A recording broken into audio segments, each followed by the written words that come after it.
नमस्ते दोस्तों, अगर ये वीडियो आपको पसंद आए तो एक प्यारा सा लाइक जरूर कर देना और दिल से पूरे प्यार से सब्सक्राइब करना मत भूलना।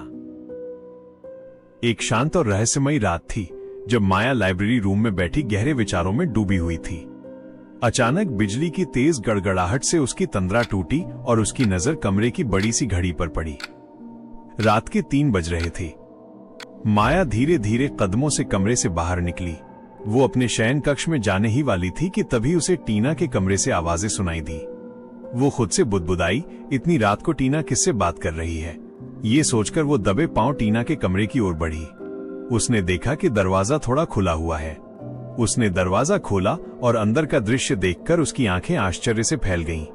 टीना के बिस्तर पर कोई और नहीं बल्कि माया बैठी थी। ये देखकर माया का दिल आशंका से कांप उठा।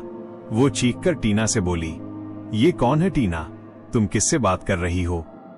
माया की बात सुनकर टीना ने चौंक कर दरवाजे की ओर देखा और सामने दूसरी माया को देखकर उसकी आंखें डर से फैल गईं। उसे समझ नहीं आ रहा था कि उसकी असली मां कौन है, क्योंकि बिस्तर पर बैठी औरत माया की एकदम प्रतिरूप थी।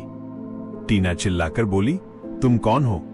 दरवाजे पर खड़ी माया ने अपनी बेटी से कहा, मैं तुम्हारी मां हूं टीना। टीना बोली, तुम झूठ बोल रही हो। अगर तुम मेरी मां हो तो ये कौन है जो मेरे सामने बैठी है? माया ने कहा, ये कोई बहुरूपिया है टीना। मेरे पास आओ, ये तुम्हारी मां नहीं है, मैं तुम्हारी मां हूं। टीना बोली, मैं कैसे मान लूं? दोपहर से मां मेरे साथ है और अभी थोड़ी देर पहले ही मेरे कमरे में आई हैं। तुम बताओ, तुम कौन हो? माया ने कहा, आज तो मैं तुम बच्चों से मिली भी नहीं हूं। मैं पिछले कई घंटों से लाइब्रेरी रूम में बैठी हूं और ये बात तुम्हारे पिताजी जानते हैं। टीना बोली, तुम झूठ बोल रही हो। मां लाइब्रेरी रूम से बहुत पहले ही मेरे सामने आई थीं और पिताजी से बातें भी कर रही थीं।